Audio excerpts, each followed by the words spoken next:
Hola, muy buenas noches. Gracias por estar hoy aquí. Y como lo prometido es deuda, el día de hoy tengo como invitado a una persona que yo admiro muchísimo. Ya hace tiempo que estábamos planeando este live, pero por cuestiones de trabajo no habíamos podido coincidir. Y el día de hoy les traigo a Javier Riquelme, que él es fonoaudiólogo de la página de Más Fono Audiología. Hola Javier, buenas noches. Hola Claudia, ¿cómo estás? Muy bien, yo estoy feliz y encantada de poder compartir con mi audiencia un poco de lo mucho que tienes que darnos y bueno, antes que nada decirles a todos que sigan tu página de Más Fonoaudiología, además de que muchísimas de las mamás que siguen mi página ya te conocen y vamos a empezar hoy con el tema que nos traes, que yo creo que es uno de los más no sé, como más preocupantes de las mamás, y que es el desarrollo del lenguaje de nuestros hijos, y pues a quién no le preocupa eso, ¿no? Hoy yo vengo de alumna, ¿eh? Yo vengo de alumna a aprender también de todo lo que nos tienes que traer hoy. Ya, súper bien. Bueno, presentarme antes que todo para que la gente también pueda conocerme. Soy Javier Riquelme González, fonoaudiólogo. Soy chileno, vivo en el sur de Chile. Soy autor, creador de la página web Más Fonoaudiología, un sitio web de educación online, abierto, gratuito, en el cual van a encontrar material de estimulación para todas las edades, descargable gratuitamente, algunos cursos también que dicto, infotografías, información en general.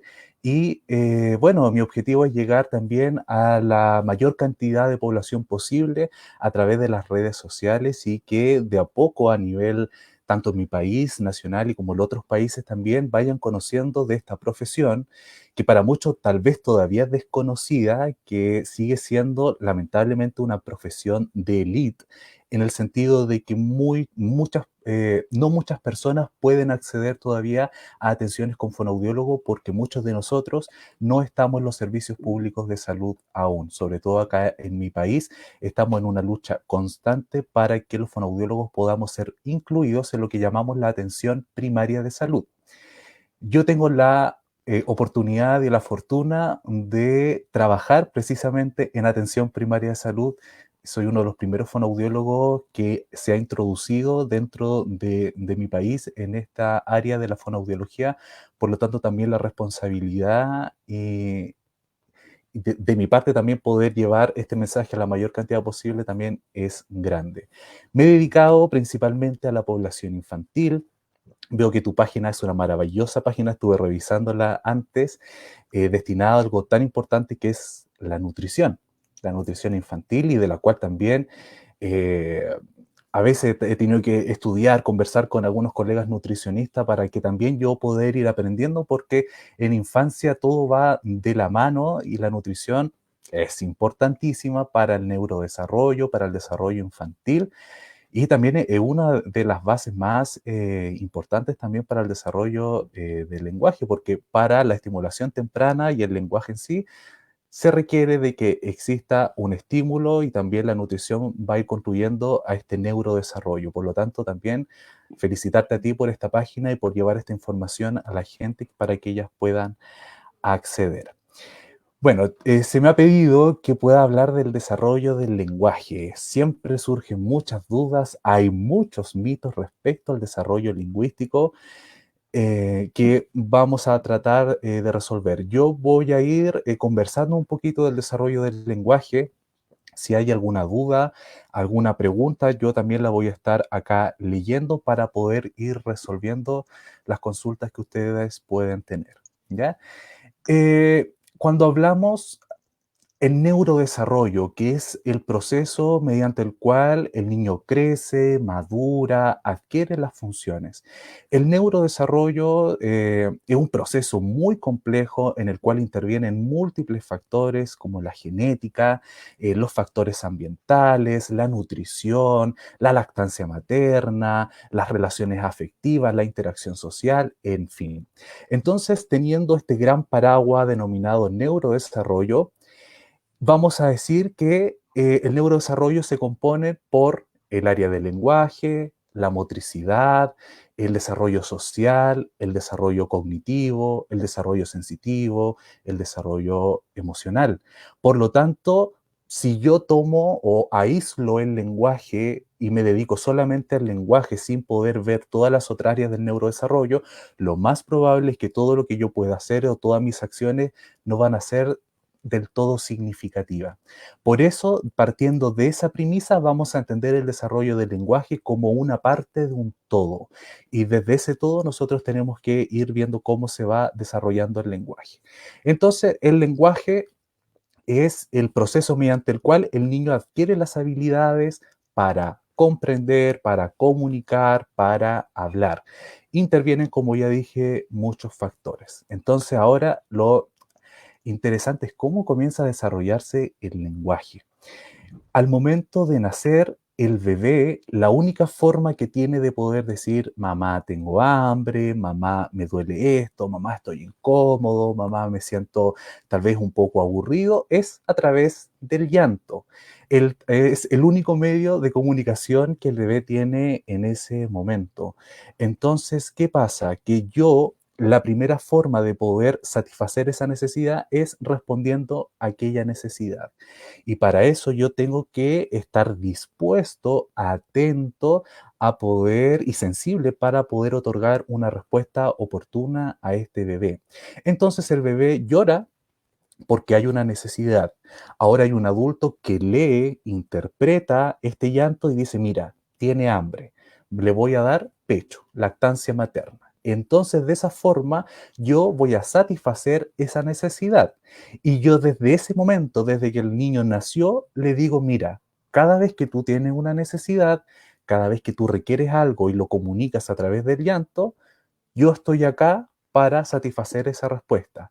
Y el bebé se da cuenta, por decirlo de alguna forma, que llorar es efectivo, que comunicar es efectivo. Por lo tanto, es una acción que va a seguir realizando. Y esto es la base del desarrollo del lenguaje durante el primer año de vida.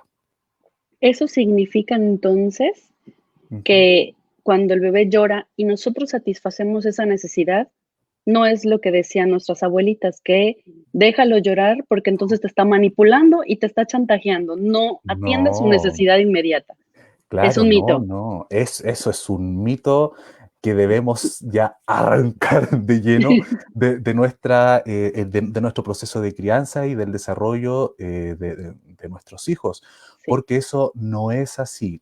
Cuando nosotros dejamos que un niño llore, llore, llore, llore, llore y no satisfacemos su necesidad, uno, estamos vulnerando un derecho del niño. Si nosotros detectáramos eso en una madre o alguien que no da los cuidados necesarios, estamos en el deber de denunciar, porque pasa a ser una vulneración a los derechos del niño.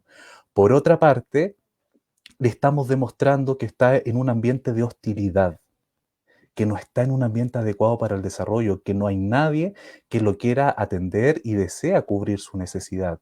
Por otra parte, le demostramos que llorar no es efectivo. Entonces, desde ese momento, el bebé, ¿para qué voy a hablar? ¿Para qué voy a llorar si no hay nadie que esté respondiendo a mi necesidad? O sea, es tremendo. Por eso a mí siempre me gusta detenerme un poco en el llanto, porque es importante. Ese gran mito de que deja lo que llore para que críe pulmones, Mm. no, no, no. Ya eso hay que dejarlo fuera. Es importante responder a esta necesidad. ¿Por qué? Porque durante el primer año de vida, el bebé se va dando cuenta que sus acciones generan cambios en el entorno. Eso es lo primero que va a aprender el niño durante su primer año de vida. A través del llanto, de la sonrisa, de todo lo que va a ir produciendo, va generando cambios en el entorno.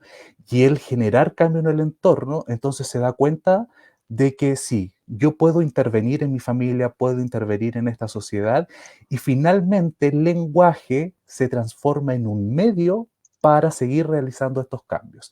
O sea, si yo le digo, mamá, tengo hambre, es porque yo quiero que mi mamá me dé comida, ¿cierto? Me dé alimentos. Pero eso yo lo aprendí desde el momento del nacimiento, porque me di cuenta que mi llanto, mis acciones fue generando cambios en el entorno. Entonces el bebé llora, llegamos al segundo mes de vida y aparece algo que se llama gorjeo, que es el famoso agú. cuando le dicen a los bebés diga gu, y eso es porque comienza en la cavidad de la boca, en la parte posterior, el velo del paladar hace un cierre con la base posterior de la lengua, y dado que la guagüita generalmente está mirando hacia arriba, hacia el techo, se produce como una pequeña oclusión. O sea, el bebé está haciendo como que se atora, digámoslo así, y sale este sonido como agudo. Luego que viene este sonido, comienzan a aparecer las vocales a los 3 meses, y de los 3 a los 5 meses van a aparecer las vocales y las primeras consonantes, como la M, la P, la T, la K, que son uno de los primeros sonidos que los bebés comienzan a aprender. ¿Ya? Y siempre los bebés llevan el siguiente orden, y una de las cosas maravillosas del lenguaje, que el bebé, si yo veo al bebé, ¿cierto? En este sentido, primero aprende un sonido que esté adelante, anterior, y luego enseguida el sonido es posterior. Y luego que aprendió un posterior, tiene que volver anterior, y así va. Y cada vez que va creciendo, va llegando a la mitad del paladar, que es el sonido de la R. Por eso es el más difícil y que se Ujú. adquiere a los 5 años, ¿ya? Ok. Entonces, llegamos al quinto mes con las vocales, las consonantes, y el bebé forma su primera sílaba. Ma, pa, bu, ca, ta, ¿ya? Su primera sílaba aislada. La primera sílaba es una consonante con una vocal. Nada más ni nada menos. Llegamos ahora al sexto mes y el bebé toma esta sílaba y comienza a multiplicarla. Entonces a esto le llamamos el balbuceo duplicativo, balbuceo canónico, que es el ma, ma, ma, ma, ma, ma, ma, ma, ma, pa, pa, pa, pa, pa, pa, pa, pa, pa. Entonces eso es el balbuceo canónico, que se espera que aparezca entre los 6 y 7 meses de edad, es donde se produce mayormente. Luego avanzamos del séptimo al noveno mes y el bebé entra a una etapa de balbuceo mixto.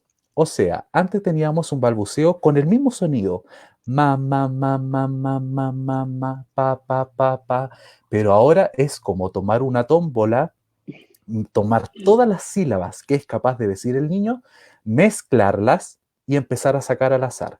Entonces el bebé entra en una etapa que no se le entiende nada a lo que dice, pero dice muchos sonidos, ¿ya? A esa etapa se le llama el balbuceo mixto. Y luego llegamos al noveno mes. Entonces ahora el bebé, este balbuceo mixto, que es ininteligible, o sea que no se entiende nada, comienza cada vez más a tomar forma en relación a nuestro lenguaje.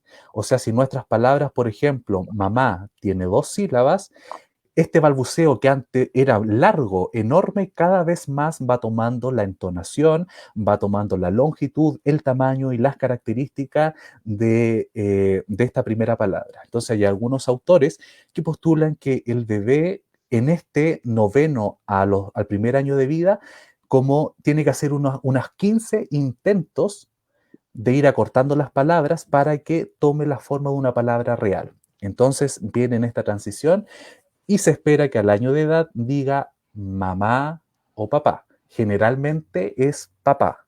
No sé qué edad tiene tu hija Claudia. Casi 3. ¿Qué palabra primero dijo?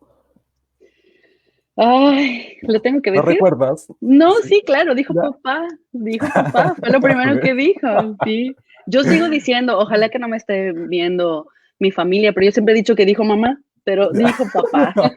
Primero dijo Ya. papá, luego dijo agua, Ya. como agua, y luego dijo Ya. mamá. Pero mamá lo Ya. dijo muy, muy tarde realmente. Ya. Sí. Es que para los bebés la P es mucho más fácil que decir que la M. ¿Ya? ¿Por qué? Porque pensemos que los bebés van produciendo los primeros sonidos por placer. A ellos les da como cosquilla en la boca hacer sonidos. Por eso el bebé, si ustedes lo dejan solito, va a hacer brr, brr, o empiezan a jugar. Y todo lo que implique movimientos de labio le va a gustar mucho. Por eso la P y la M son los primeros sonidos que el bebé aprende. Pa, ma, ma, ma, ma, ma. Pero la P no vibra las cuerdas vocales, es áfona. Pa, pa, pa. Por eso puede ser que sea más fácil que la M, porque la M debe vibrar también. Entonces, y sumado también hay otros factores más neurolingüísticos, también se va produciendo esto. Entonces, llegamos al primer año y se espera que el niño entonces diga su primera palabra para que sea la primera palabra, porque siempre uno le dice a la mamá, ¿cuándo dijo su primera palabra? Me dice, uy, a los 6 meses ya me decía mamá. Me digo yo. Ujú. Porque también cuando, y es totalmente comprensible que uno cuando sea papá como que se pueda hasta cegar de repente, porque Sí, nuestro hijo es perfecto, es lo ideal. Entonces, puede que nos confundamos con el balbuceo canónico. Mamá, mamá, mamá, mamá. Para que sea la primera palabra, tiene que estar el referente, o sea, decir clarito mamá y que esté la mamá. Si está el papá y yo digo mamá, incluso todavía no es la primera palabra porque tiene que ser con el referente, ¿ya? es una asociación de la Una palabra asociación con el objeto, ¿no? con el objeto. Y Ok, siempre son con cosas y personas cotidianas. Eso bien. siempre va a ser así. Entonces llegamos al primer año y de aquí al año y medio la cantidad de palabras se va a ir incrementando hasta llegar al año y medio con un mínimo de 15 palabras diferentes. O Ok. sea, al año 8 meses se espera que el niño diga mamá, papá, si tiene un auto juguete puede decirle ato, porque todavía las vocales juntas puede ser más difícil pronunciarlas. Pero de esa forma él va llegando al año y medio con estas 15 palabras diferentes. Ahora sigue avanzando y llegamos a los 2 años con un mínimo de 50 palabras diferentes a 200. Entre 50 a 200 palabras diferentes, según la literatura, es cuando el niño ya dice alrededor entre 50 y las 200 palabras diferentes. Y estas palabras tienen unas ciertas características. Primero, que es en base a lo que él ya conoce, a las cosas que familiares, no va a nombrar algo que no esté dentro de sus ojos, o sea, perdón, a la vista de sus ojos, que sea Ujú. algo cotidiano. Y esta se caracteriza por ser de una sílaba, como pan, sol, por ejemplo, o de dos sílabas, como mamá, papá, ¿cierto? Pato, agua. Y siempre tener de referencia en cuanto a la metría de la palabra, la edad. A los 2 años, dos sílabas. Ok. Pato. 3 años, tres sílabas. Manzana.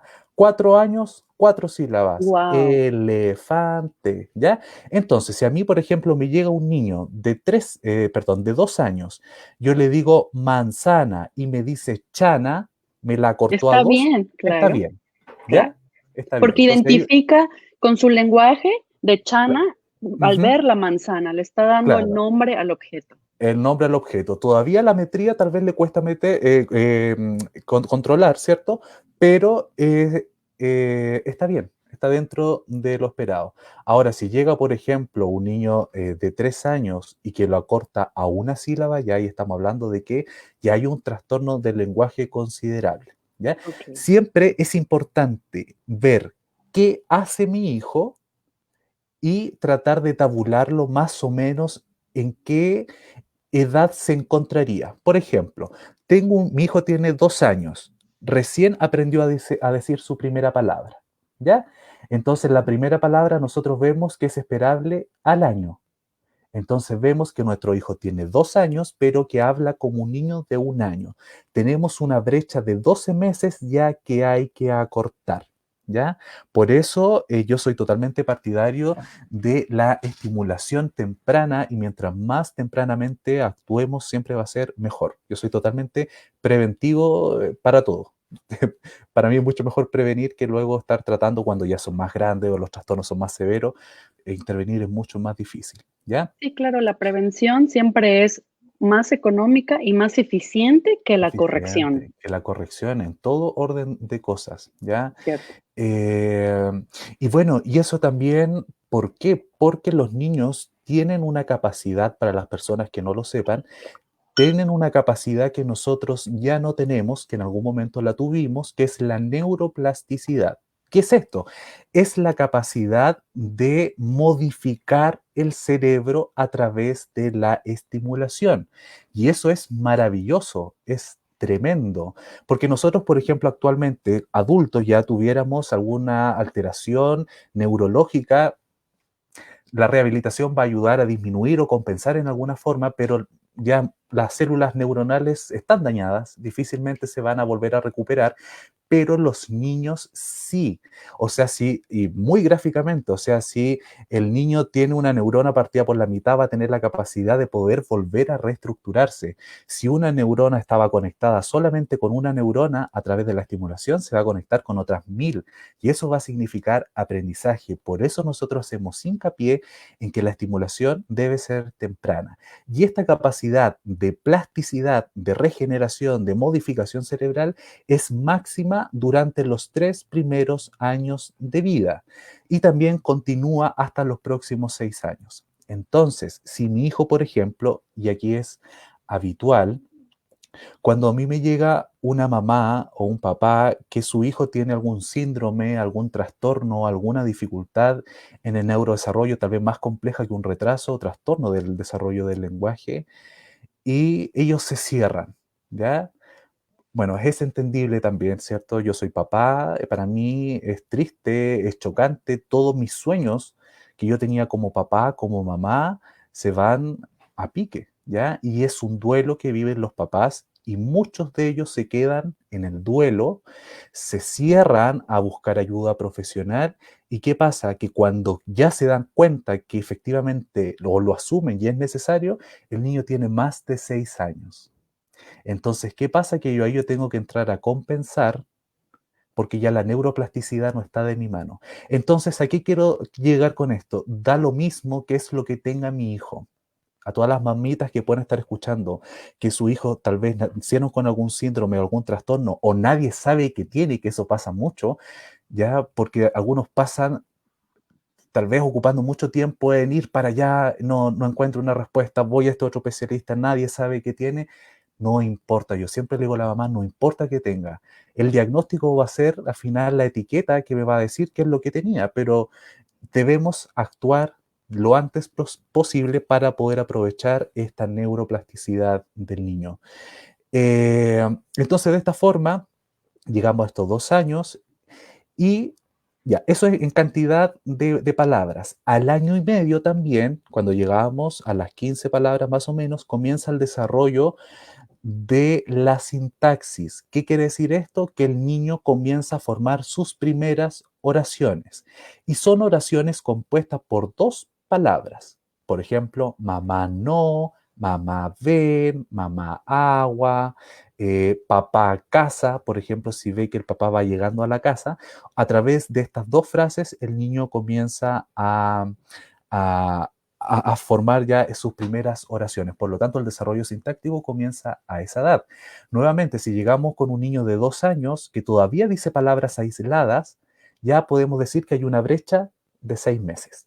¿Ya? Ok, Y luego, así como hablábamos que las palabras tienen su metría, su tamaño de acuerdo a la edad, ¿cierto? 2 años de 2 sílabas, 3 años de 3 sílabas.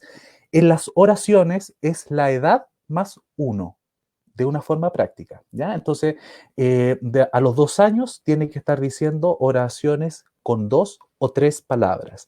Si tiene 3 años, mínimo 3 o 4 palabras, ¿ya? Siempre es la edad más uno.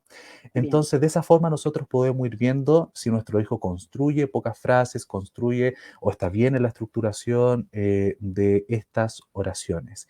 Y a medida que se va desarrollando esta capacidad de formar oraciones, también el lenguaje comienza a aclararse cada vez más y al llegar a los 3 añitos ya se le entiende bastante lo que quiere decir.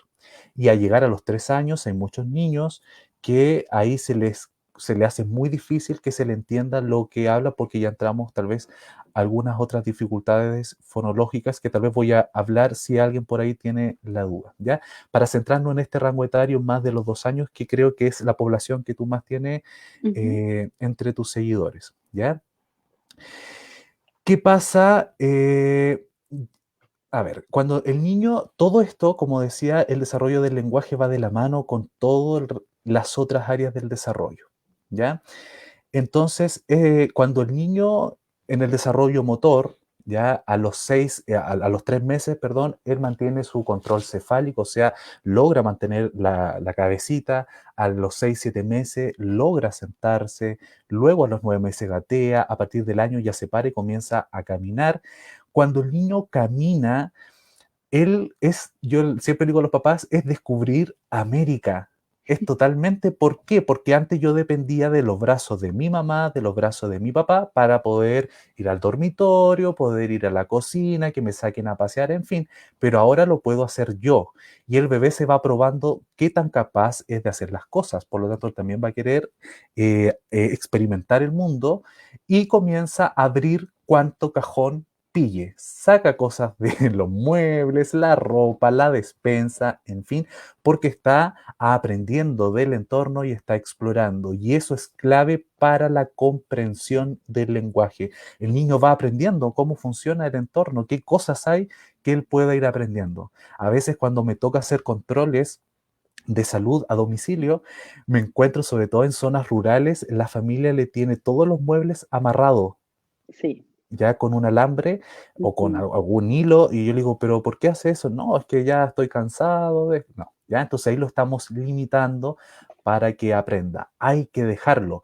Nosotros debemos siempre velar por crear un espacio seguro. ¿Seguro en qué sentido?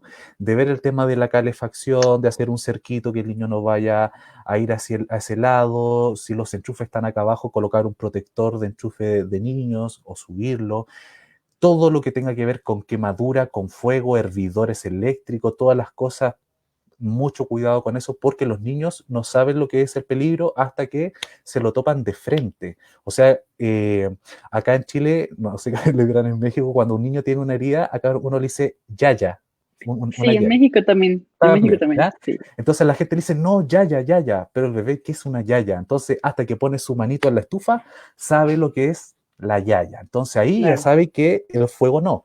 Pero en primera instancia nosotros debemos resguardar esas cosas y dejar que explore, porque eso va de la mano con el desarrollo del lenguaje. ¿Te parece que vayamos viendo qué dudas, preguntas puedan ir? Y de ahí también yo en base a eso voy a ir respondiendo. Claro que sí. ¿Ya? Voy contigo hasta arriba. Ya, sí. Jamie Rodríguez dice, tengo un sobrino que tiene casi 3 años y solo dice 4 palabras, mamá, papá, popó y no. Jamie, si su sobrino dice esa cantidad de palabras, quiere decir que está en una etapa lingüística del año de edad. O sea, tiene 3 años, pero habla como un niño de 1 año. Hay 24 meses de brecha. Él sí o sí debe consultar con un fonoaudiólogo dado a la discrepancia excesiva que hay entre ese rango etario y las producciones que produce su hijo. Ahora es importante, yo siempre invito a los papás, y aquí me voy a detener porque tal vez puede servirle mucho, es descubrir por qué, ¿cierto? ¿Por qué está pasando esto? ¿Por qué mi hijo que tiene 3 años solamente dice esa cantidad de palabras? Es lo que decías hace un ratito, que todo el entorno, los papás, a lo mejor la tableta o las Ujú. pantallas, si va a una escuela, si hablamos poco, convivimos poco en la casa, todo esto, la estimulación va a influir en lo que tú dices, preguntar qué es lo que está pasando y por qué, ¿no? Sí, qué es lo que está pasando y es importante. Entonces, vamos a analizar varios puntos para ir descartando y poder ver qué puede estar pasando, ¿ya? Y esto lo vamos a avanzar en 5 puntos. Y es importante que cada uno de ustedes, independiente que su hijo hable más o hable menos, puedan también comenzar a hacer este siguiente autoanálisis, ¿ya? Y si Sí, no lo han hecho, para que lo puedan pensar, reflexionar y también comprobándolo. Lo primero, vamos a tener que descartar cualquier alteración orgánica o funcional. ¿Qué quiere decir esto? De que no exista algo que me esté impidiendo que mi hijo desarrolle el lenguaje. Por ejemplo, ¿escucha bien o es sordo? A veces los papás no se dan cuenta que su hijo nunca ha escuchado bien, ¿ya? Entonces, hay que descartar eso. Siempre si usted tiene la duda con algo, salga de esa duda. Hágale un examen auditivo. No, no se quede con la duda, es mejor salir en ese momento de esa duda y poder descartar aquello. ¿Hay algún daño neurológico? Tal vez algún daño cognitivo, en fin. Siempre es importante descartar eso. Entonces, si usted me dice, no, escucha bien, no hay ningún problema de eso, siempre el pediatra, el médico me ha dicho que está súper bien en el neurodesarrollo en general, ya, súper bien, lo descartamos. Entonces, no es por eso. Debemos ahora ver el historial genético de este niño. Entonces yo le puedo preguntar, ¿en la familia hay alguien que le haya costado aprender a hablar? Entonces, generalmente, cuando me encuentro ante estas situaciones, por ejemplo, que hay una discrepancia muy grande, las mamás me dicen, uy, sí, al papá, mi suegra dice que siempre le costó hablar, de que habló como a los 4 años, a los 3 años. Ya, ¿y quién más? El abuelo. Ah, el abuelo, el tío. También yo tengo un sobrino que le costó mucho hablar o que tuvo tartamudez, en fin. Nos encontramos con una carga genética muy alta que predispone al niño para que tenga un trastorno en el desarrollo del lenguaje. En algún momento lo iba a manifestar, tarde o temprano, ¿ya? ¿Por qué? Porque nuestros genes determinan se va a formar la arquitectura cerebral también en conjunto a todos los factores que pueden estar involucrados al ambiente durante la gestación. La alimentación de la mamá, el nivel de estrés. Si una mamá está sometida a un alto nivel de estrés, ustedes no se imaginan el daño que está sufriendo ese bebé en gestación. El estrés materno tóxico, o sea que siempre está sometido a maltrato, a tal vez, y no maltrato tanto golpes, sino maltrato psicológico, violencia, carencia afectiva, carencia económica, tal vez este embarazo no fue deseado o tal vez algo más traumático producto de una violación, en fin, este bebé va recibiendo todo ese nivel de estrés y eso, voy a hacer la siguiente analogía, es como pasarle una lija a las neuronas. Es como que yo estuviera toda la vida en la vida fetal dañando esas neuronas. Entonces el niño va a tener una predisposición a trastornos psiquiátricos o alguna alteración en el neurodesarrollo, ¿por qué no? Entonces, bueno, retomando que yo siempre me voy para todos los lados. Pero entonces debemos evaluar esta carga genética porque va a decir si este niño tiene una predisposición genética, dado al historial familiar, de presentar un trastorno en el desarrollo del lenguaje.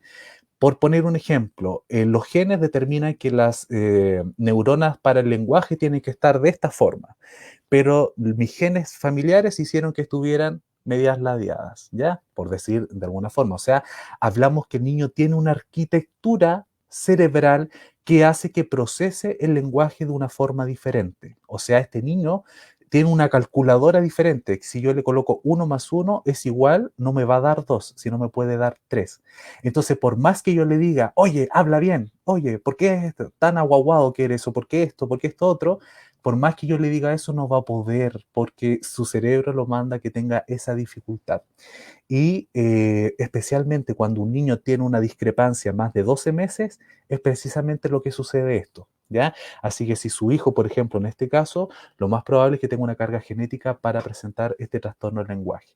Ahora, si usted me dice, no, efectivamente no hay un historial genético, nadie en la familia ha tenido trastorno del lenguaje, ya, descartamos el segundo punto y ahora nos vamos al tercer punto, que tiene que ver con la maduración. Entonces, decíamos delante que el neurodesarrollo no es algo aislado, es algo que está con todas otras áreas del desarrollo, cognitivo, social, emocional, motor. Entonces, yo tengo que ir viendo si este desarrollo también ha ido a la par o no. Entonces, muchas veces uno se da cuenta que este niño sí ha ido adquiriendo todos los hitos del desarrollo, pero desfasado cronológicamente. O sea, en vez de sentarse a los 6 meses, se sentó a los 9 meses. En vez de gatear a los 9 meses, gateó al año. En vez de caminar al año, comenzó a caminar al año 4 meses. Le costó. O sea, vemos en las otras áreas del desarrollo que también él iba madurando, pero un poco más lento, que es lo que pasa más o menos con los niños que son prematuros, ¿ya? Entonces uno ve que sí también tienen un ritmo de maduración un poco más lento y eso también se ve en el lenguaje. Y por lo general, estos niños que tienen este factor madurativo, la discrepancia entre lo que hacen y la edad que tienen no es más de 6 meses. Entonces, eso nosotros nos basamos como criterio de los fonoaudiólogos para ver más o menos si hablamos de un retraso del lenguaje o un trastorno del lenguaje, ¿ya? El retraso del lenguaje entonces es un desfase cronológico en el desarrollo del lenguaje. O sea, el niño sigue el desarrollo normal, pero desfasado cronológicamente. Y esta discrepancia no supera alrededor de los 6 meses. Bien, ¿Ya? Y hablamos de retraso del lenguaje antes de los 3 años. Después de los 3 años ya hablamos directamente de un trastorno del lenguaje. ok, ¿Y qué es el trastorno del lenguaje? Es esto, es una desviación, ya se nos escapó de estos 6 meses, ya es mucho más y hay habilidades, por ejemplo, tiene habilidades sociales que son característicos de los 3 años, pero tiene habilidades expresivas como un niño de 1 año y medio. Entonces, no es homogéneo el desarrollo. Yo no puedo decir cómo catalogarlo en qué edad está, sino que simplemente se nos desvió y es una onda. Hay cosas que sí están, otras cosas que no. Hay cosas que sí y otras cosas que no. Y por lo general hay una discrepancia de 12 meses en la parte expresiva y de 6 meses en la parte comprensiva. ¿Ya? Y sobre los 3 años entonces hablamos de un trastorno del lenguaje. Por eso es importante estimular antes para llegar a los 3 años y tratar de que siga siendo un retraso y no evolucione a un trastorno, en este caso, si uno se deja estar. Y un retraso del lenguaje que es muy fácil de avanzar, de recuperar a través de la estimulación, si nosotros no lo tratamos o no estimulamos en la casa, puede evolucionarlo más bien a un trastorno, porque esa discrepancia nunca se acortó y siempre va a ir incrementándose. Y la gente que no hace nada, que no busca ayuda y su hijo ya llega a los 3 4 5 años y sigue con los trastornos del lenguaje, ¿por qué nosotros somos tan catetes, decimos acá en Chile? ¿Por qué estamos buscando siempre eso? Porque cuando llega el momento de aprender a leer y a escribir, todas estas habilidades son necesarias. Entonces los niños entran a primero básico y comienzan los problemas que no pueden aprender a leer, comienzan a repetir de curso, después quieren, no sé, los ejercicios de matemática van a incluir la lectura de un problema matemático, comienzan a leer arriba y cuando lleguen abajo ya no se acuerdan, no hacen la relación con lo que le estaba pidiendo arriba y tienen dificultades de aprendizaje producto de este trastorno del lenguaje no tratado. Entonces tenemos que no hay nada orgánico, descartar, ¿cierto?, la carga genética, ver el factor madurativo y ahora lo más importante también tenemos que ver qué está ocurriendo en el entorno, qué está pasando. El niño cuando llega al primer año siempre dice sus primeras palabras y yo le llamo que entra a una zona de confort, a una comodidad, si es que el entorno comienza a adivinar todo lo que él quiere, ¿ya? Esto es típico, pero es que yo diría que casi el 90% de los niños que atiendo les pasa esto, el tema que, mm, mm, ¿ya? Entonces el niño hace, ya, ahí está. El niño hace, ahí está. O incluso me encontré una vez con una mamá que lograba hasta interpretar los movimientos de ojos del niño. Entonces el niño movía los ojos hacia un lado y ella sabía lo que quería o hacia dónde estaba mirando y el objeto. O sea, nunca creó la necesidad estos padres de que este niño hablara en la casa porque está en una zona de comodidad y va a ser mucho más fácil hablar a través de gestos y no hablar con palabras, ¿ya? Entonces debemos evaluar si nosotros le estamos dando esa oportunidad de desarrollo a nuestro hijo y si no, tenemos que dársela. Por, yo siempre cuando tengo la oportunidad de conversar con abuelitos, abuelitas, me decían que antiguamente a los bebés no se les hablaba, era algo que la mamá estaba hacia sus quehaceres en el hogar, pero nunca una palabra. ¿Para qué decir también, cierto, por el tema de machismo que se da todavía en el tema parental, pero los papás ni siquiera miraban al bebé, o sea, menos le iban a hablar. Ahora sabemos que el momento desde que la mamá queda embarazada, hay que hablarle al bebé. Y después que nace, nosotros podemos estar barriendo, podemos estar cocinando, podemos estar comiendo y ir hablándole, hablándole, comunicándonos con nuestro hijo. Entonces también tiene que haber estímulos, tiene que haber de él, de dónde voy a sacar el lenguaje si no hay un modelo, ¿cierto? Y en los niños, full aprendizaje, y tú también como nutricionista puedes ver el tema de cómo los niños van viendo hasta cómo se alimentan los padres, y de ahí también muchos patrones alimenticios vienen de ahí. O sea, yo no le puedo decir a mi hijo, ya hay que comer sano y después un tremendo sándwich. Y el siempre mejor ve ejemplo. el mejor ejemplo, ¿cierto? En el Sí, lenguaje es exactamente lo mismo. Entonces, si yo le digo, ¿a dónde está Atato? ¿Por dónde está el zapato? ¿De quién está siendo el problema? Mío, yo le estoy enseñando a mi hijo. Y eso no quiere decir que yo tenga que decirle, ¿dónde están tus zapatos? Que sea brusco, que sea tosco. No, mientras más melódica sea mi voz, mientras mayor entonación, mientras más amor demuestre con mi voz, más atención el niño va a presentar al lenguaje de mi mamá, más conexión emocional y el neurodesarrollo, por lo tanto, va a ser mucho mayor. Por lo tanto, a Jamie, quien planteaba esta pregunta, consulte lo antes posible con un fonoaudiólogo para que pueda su sobrino poder evolucionar en el desarrollo del lenguaje. ¿Ya? Vamos a ver si pillo otra pregunta acá. Estoy bajando, bajando.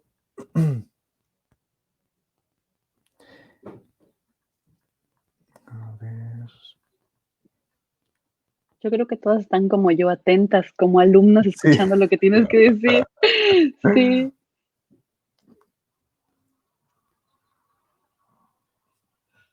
Ya, acá alguien preguntaba por, a ver, Vianey Estrella dice, mi bebé tiene año y 6 meses y empezó con la sílaba repetitiva pa, ma, y dejó de decirla. Ahora solo dice agua y apa, refiriéndose al pecho o leche. ¿Cuál sería la forma correcta de estimular las 15 palabras para decir, ya que prefiere señalar el objeto que quiere o balbucear y no se entiende nada? Siempre es importante partir de la base que no es normal que un niño retroceda en el neurodesarrollo. Si nuestro hijo, por ejemplo, de un momento decía 15, 20 palabras, se comunicaba y de un día para otro dejó de hacerlo, debemos buscar el por qué. Y eso ahorita lo vas a explicar, pero Ajá. me viene mucho ahorita. En el momento en el que estamos pasando, bueno, tú dices que el retroceso no debe de ser, pero en Ujú. este momento en el que estamos viviendo todos de cuarentena y certidumbre y que realmente los bebés han retrocedido, si ya estaban con control de esfínter, han retrocedido, si estaban a lo mejor ya con el BLW, por ejemplo, bien Ujú. establecido, empiezan a ya no querer o ahorita en estos momentos que estamos pasando difíciles, también viene lo que tú dices que no debe de ser el retroceso. O sea, claro, ahora tenemos que ver, por ejemplo, que estamos en una situación extraña para todos, partiendo Eso. para nosotros, ¿cierto? Que es algo totalmente ajeno. A mí nunca me había tocado vivir una pandemia, ¿cierto? Entonces, nadie nos ha dicho cómo enfrentarlo, cómo vivirlo. Tal vez vamos a nosotros más adelante poder contar la historia. Yo especialmente que ya tuve coronavirus, poder contar, ¿cierto?, la experiencia, pero así como nosotros nos estresamos, que hay días que decimos, no, no quiero más, estoy agotado, ay, ya, no doy más, los niños también lo pueden manifestar de determinada forma. Los niños muchas veces, por eso es tan importante que nosotros conozcamos bien a nuestro hijo y y quienes trabajamos en infancia, nosotros podamos estar atentos siempre a los cambios conductuales. Un niño siempre a través de la conducta me va a poder manifestar algo. Si estamos ante una situación de estrés en este momento, algo inesperado, el niño también se va a angustiar de alguna forma. Entonces, una de las manifestaciones de ese estrés puede ser un retroceso en el neurodesarrollo, Sí. ¿ya? Lo cual es entendible en este proceso y ahí como nosotros como padres, en vez de retarlo por lo que ocurrió, por ejemplo, si antes ya controlaba esfínter, ahora volvió a orinarse, no sé, poder acompañarlo en ese proceso, que él sienta que mi mamá me entiende, que no tengo por qué retarlo ni regañarlo por esto, sino que simplemente dar amor, dar contención y todo el apoyo que ellos necesitan. Igual en esta etapa es una de las mejores, pese a todo lo malo que puede haber, es un buen momento para que nuestros hijos aprendan la resiliencia, para que nuestros hijos vean cómo enfrentarse ante los problemas. Si yo veo que mi mamá o mi papá o cualquiera de mi familia a la primera colapsa ante una situación de estrés, él también va a ir aprendiendo de esa forma porque está imitando cómo ir regulando su conducta ante determinadas problemáticas. Entonces es importante que nosotros podamos transmitir calma, darle contención, porque ellos son niños, tal vez le cuesta todavía mucho comprender este tipo de cosas, y también explicárselo de acuerdo a sus capacidades. Y esto sobre todo a los niños que tienen problemas de lenguaje. Por ejemplo, cuando nosotros nos enojamos, ¿ya? Nosotros nos decimos, ya, cálmate, tranquilízate, ¿cierto? Podemos contar del 1 al 10 y podemos regular nuestra conducta. El niño todavía por su edad no puede autorregularse y así como él habla hacia afuera, se habla hacia adentro. Entonces, si él tiene 3 años y su lenguaje es no se entiende nada, tampoco va a poder autorregularse. Entonces, ¿qué va a pasar? Que va a tender a tener reacciones muy reactivas. O sea, si se enoja, demuestra mucho su enojo y cuesta un poco regular el tema de las pataletas, en fin. Por lo tanto, con mayor razón, tiene que haber una persona significativa que esté conteniendo emocionalmente. ¿Ya? Entonces, en este caso, volviendo a la pregunta, debemos ver qué pudo haber pasado para que este niño de 6, no, tiene 1 año y 6 meses, ¿cierto? Comenzó a decir sus primeras palabras y luego se estancó.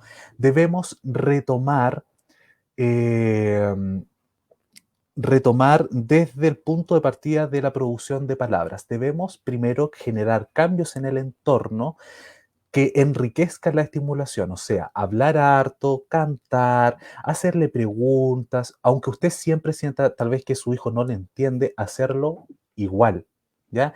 Esa es la mejor forma de estimular. Voy a compartir con ustedes algunas estrategias que les va a servir para aquellos padres que estén en la transición de pasar del balbuceo a la producción de palabras, ¿ya?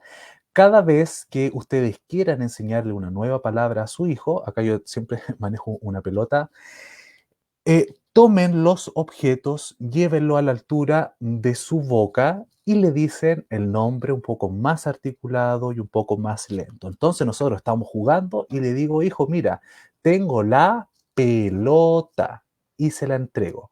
Y así con todo, con los zapatos, la cuchara, el vaso, el auto de juguete, en fin. Yo tengo que ir dándole el modelo de la palabra en este caso, y para que él también vaya viendo cómo la mamá, cómo el papá, cómo el tío, la abuelita, el hermano, mueve la boca para poder ir hablando. Y esta estrategia es una de las que a mí en lo personal me da más resultado para conseguir lenguaje oral. Entonces, debemos jugar, tirarnos al suelo, que es la mejor forma de llegar a los niños. El juego, si yo lo voy a sentar para enseñarlo, denlo por hecho que un niño antes de los 3 años no lo va a tomar ni en cuenta, ¿ya? Tiene que ser tirado en el suelo, juego libre, juego lúdico, donde ustedes se diviertan. Siempre también le digo a los padres o cuando me toca recibir alumnos en prácticas que hacen su internado conmigo, si yo me entretengo, el niño se va a entretener. Yo tal vez puedo estar simulando que estoy jugando, pero mi cabeza está en otro lado o estoy aburrido, de lo por hecho que el niño tampoco se va a entretener. Yo también puedo disfrutar y como papá no hay nada más maravilloso que disfrutar del juego con los hijos. Que en ese juego, en ese tú a tú tirado en el suelo, viéndonos a los rostros, ir aplicando esta estrategia que va a permitir que el niño vaya desarrollando el lenguaje. Y una vez que el niño ya tiene una mayor cantidad de palabras producto de esta estrategia que fuimos utilizando, ahora, cuando yo digo ya, mira, tiene 15, 20 palabras, comienzo a trabajar la formación de frases. Y ya no le digo solamente pelota, ahora le digo, mira la pelota amarilla. Yo le doy el modelo con 2 palabras. Pelota amarilla. ¿Cómo se llama? Para que el niño me diga pelota amarilla. Y lo más probable es que le diga o pelota o amarilla, pero no pelota amarilla. Y su respuesta debe ser sí, pelota amarilla. Jamás corregir desde el no. Jamás corregir desde los negativos. Si mi hijo dice, oh, talló, están comiendo, se cayó la cuchara, ¿cómo le haces? ¿Cómo que talló? Así no se dice. Eso no. A ver si tú ya sabes decirlo. A ver, dilo bien, dilo bien. No. Debemos simplemente nosotros agachar, recogimos la cuchara y le decimos, sí, se cayó la cuchara. Tomamos lo que el niño dijo, se lo volvemos a presentar ahora bien estructurado y además utilizando la estrategia anterior de llevar el objeto a la boca. Son acciones cotidianas. ¿Necesitamos juguetes caros? No. ¿Necesitamos recursos carísimos, inalcanzables? No. Podemos hacerlo con todo. Si no tenemos material, hacer formas como triángulos, círculos de cartón. Si a nuestro hijo le cuesta el tema de coordinación, perforar cartones, por ejemplo, un círculo, hacer hoyitos con un cordón de zapatos, vamos pasando, en fin. Utilizar las cosas que hay en la casa, sobre todo en este tiempo de pandemia.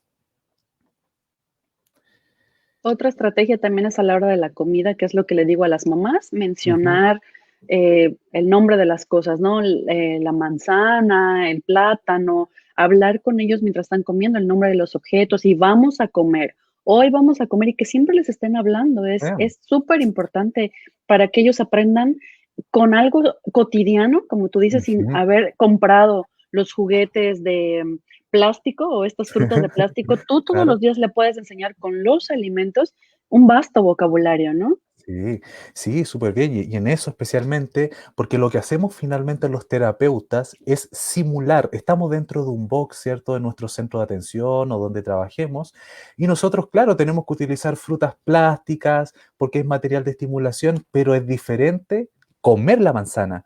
Si el niño está comiendo la manzana y hay alguien que le dice que se llama manzana, que es una fruta, que es dulce, que es roja, qué rica la manzana, está vivenciando el lenguaje y es la mejor forma, por eso tiene que ser en la cotidianidad. Yo voy a vestir a mi hijo y en vez de ponerle la ropa y sin decirle nada, yo le puedo decir, levantemos los brazos. Si no me entiende, yo le tomo un brazo, levantemos un brazo ya. Ahora tú, el otro brazo, muy bien. Pedrito levantó los brazos. Voy a colocar la polera, coloquemos la polera. La mamá te está colocando la polera al momento de comprar, al momento de bañarlos, de alimentarlos, de jugar, de cómo, de cocinar, o sea, que el niño pueda pelar el plátano, por ejemplo, y decirle, tú pelaste el plátano, estamos cocinando, estamos trabajando verbos, estamos trabajando frutas, y para los niños, sobre todo antes de los 2 años, es muy importante que lo que le estemos enseñando sea concreto, sea con la acción en el momento. O sea, si yo le voy a hablar de los alimentos, que sea el momento de comer o de cocinar, ¿cierto? Si yo le pregunto tal vez por los alimentos durante el primer año de vida y si estamos tal vez, no sé, bañando, no, porque está fuera de contexto, está fuera de lugar. Entonces, muy bien como dice Claudia, es importante que podamos siempre considerar la cotidianidad, el proceso de alimentación, lo mismo con la lactancia. Yo siempre le digo a las mamás, que la lactancia sea un momento de intimidad en el cual, por ejemplo, que no esté la mamá dándole pecho y mirando la telenovela y el bebé buscando los ojos de la mamá por algún lado, ¿cierto? Para tener este contacto tan maravilloso, ese momento, ¿cierto? Que el niño pueda amamantar, mirarlo a los ojos, hablarle, cantarle, y también que no tan solo pueda ser una acción de la mamá, acá los papás también se pueden involucrar, abrazar a la mamá, abrazar al bebé por un lado, él también hablarle, contarle, crearles historias. No es una acción solamente de la madre, el padre también se puede integrar en este proceso porque es una tarea de ambos. Ujú. Vamos a ver si hay alguna otra pregunta. Bueno, hay hartos que agradecen los consejos. El lenguaje es, es un proceso bastante complejo.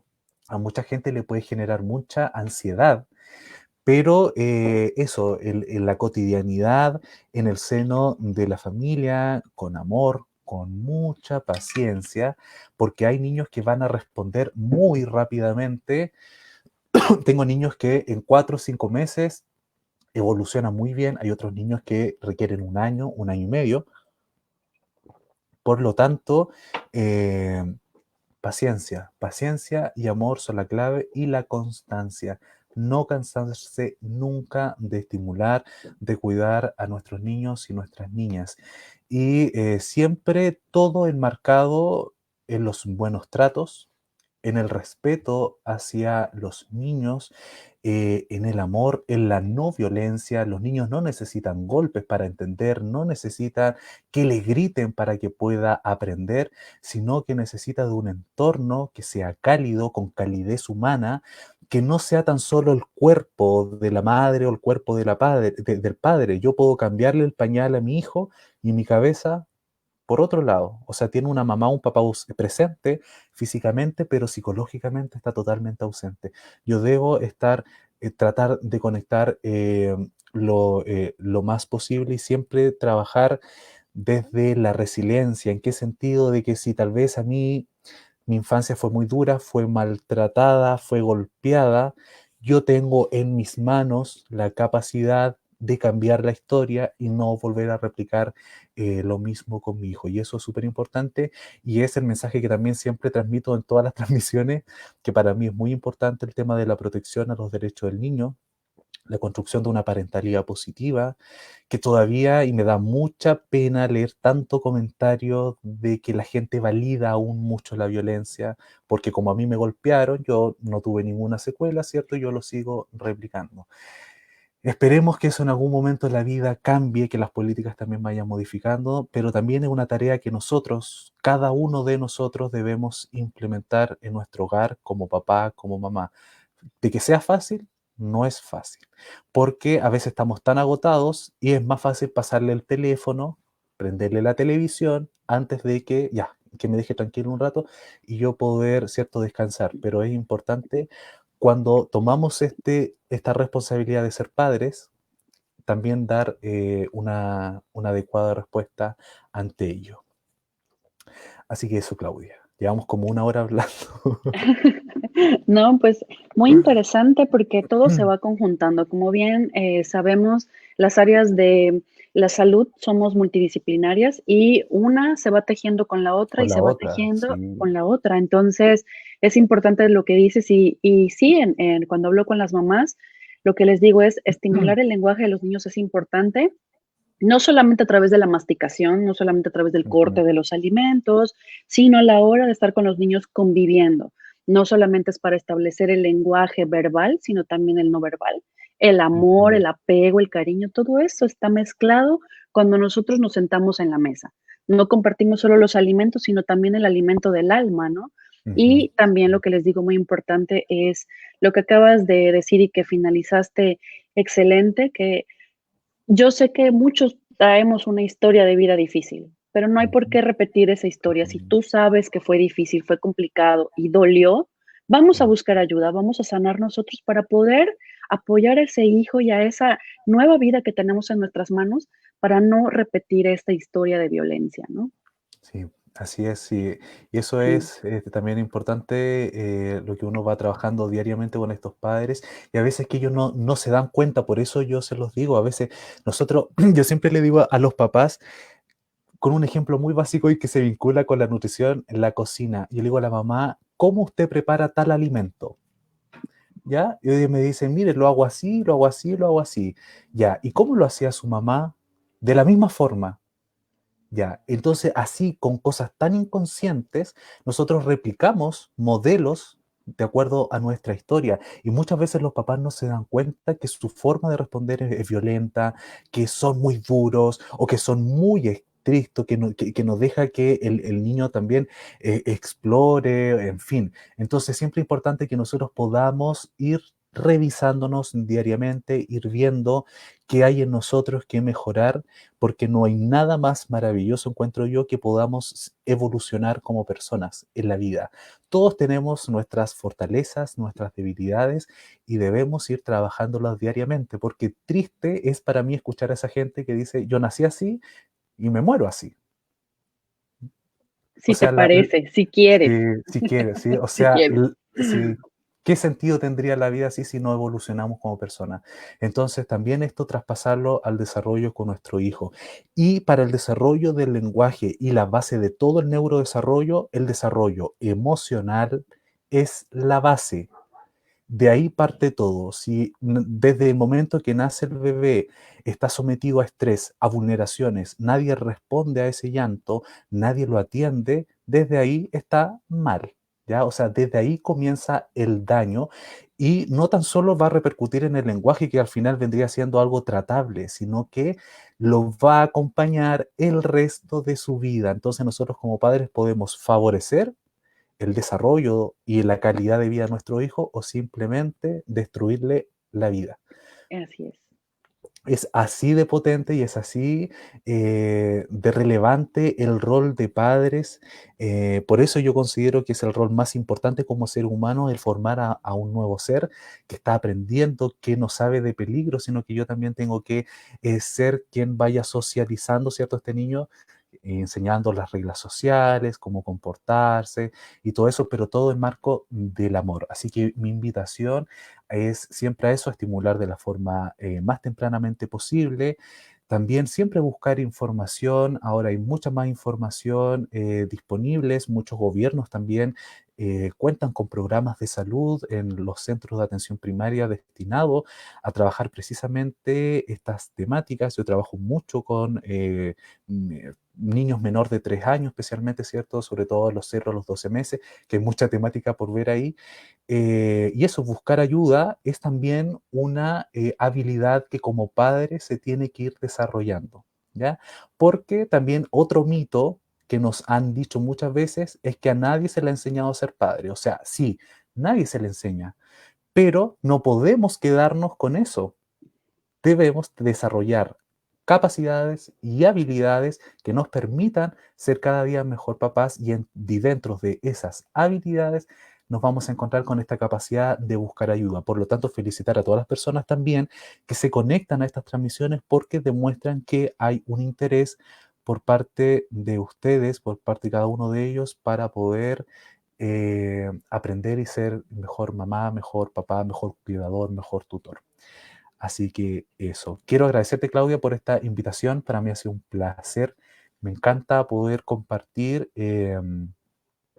con gente como tú que se interesa por el tema de infancia, como mencionamos antes de iniciar, que hay muchos temas que todavía son invisibilizados por todos, a veces hasta por los mismos colegas que uno puede tener o por gente que está a cargo de programas de salud o gente que está en cargos políticos más arriba, que todavía la infancia no se ha visto, no es del todo visibilizada. Y cada día que mientras más trabajo en infancia, uno se da cuenta que la única forma de cambiar el mundo es con la infancia, es a Es través de ella, correcto. Sí, es fíjate de que ahí. también hay otro punto importante que siempre decimos que los niños son el futuro del mundo, pero Ujú, realmente, aunque los niños sean el futuro, el presente somos nosotros, porque si ujú, nosotros no criamos a esa personita con buenos tratos y con todo esto que hablamos, ¿no? De la crianza respetuosa, ¿qué futuro entonces va a tener el día de mañana el mundo, ¿no? Entonces, claro, el futuro son los niños, pero el presente somos nosotros. Entonces, nosotros. esta parte que dices igual de que no nacemos sabiendo ser padres, no, pero tú, yo, los mamás y los papás que nos Ujú, ven han decidido informarse y por eso nos están viendo. Por eso acuden a ti, por eso acuden a mí, porque nos podemos informar, porque podemos aprender. A eso venimos, a aprender y a buscar ayuda cuando lo necesitamos, porque no nacemos sabiéndolo todo, ¿no? Y aunque la abuelita te pueda decir el consejo, la vecina, la comadre, al final nosotros, las partes de los profesionales de salud podemos y tenemos las herramientas para ayudarlos, tanto de forma personal a los padres con su historia personal, como a sus hijos en algún detalle que tengan en la crianza y en el crecimiento y desarrollo. sí, así es. Muchísimas gracias, Javier, por la Muchas invitación. gracias a ti. Muchísimas gracias. Espero que Y todo esté muy bien, que salgamos adelante de toda esta pandemia. Mucho ánimo, mucha fuerza. Un saludo especial a todas esas familias que tal vez no lo están pasando muy bien. Faltan recursos económicos, mucho desempleo, tal vez fallecimiento de algún familiar. Para todas aquellas personas, todo mi cariño, todo mi respeto hacia ellos. Y los dejo invitados también si requieren material de estimulación, van a encontrar en mi página mucho material descargable para distintas edades para que ellos puedan implementarlos también en su hogar. Así que eso. para eso iba yo a cerrar, que Ah, vi a varias mamás preguntando por si podías dar ejemplos o material, y a eso iba yo a cerrar, con que vayan a Más Fonoaudiología, es la página de Javier, ujú, y tiene todos los días, tiene herramientas, bueno, no todos los días, me refiero a que pueden ustedes ir y todos los días tú ver herramientas de lo que ha compartido. Y hay de todo, los dinosaurios, el niño astronauta, tantas historias y tantos recursos. Tú nada más entras a la página y puedes ir viendo, depende de la edad de tu bebé, estos ejemplos y tan simples. Y en sus posts también, Javier es súper expresivo, o se explica muy bien en esta parte de la pelota, por ejemplo, que como él dice que la tomas y la pones en la boca. Yo lo empecé a hacer con mi hija y la verdad es que el resultado es completamente diferente. La experiencia es completamente diferente que solo ver a los ojos a tu hijo. Ujú. Porque si tu Cambia. hijo no te está viendo, si él no te está viendo a los ojos, al ver el objeto que le interesa y tú acercártelo, es una experiencia diferente para ellos y para nosotros. Te Sí. agradezco muchísimo. No dejen de ir a Más Fonoaudiología. Ahí van a ver consejos, materiales y cualquier tema de asesoría, pues bueno, pueden mandarle un mensaje a Javier con mucho Ujú. gusto. Y todas las mamás que están participando para el sorteo, en 10 minutos me vuelvo a conectar para hacer el sorteo en vivo y ahorita regresamos. Bye. Chao, chao.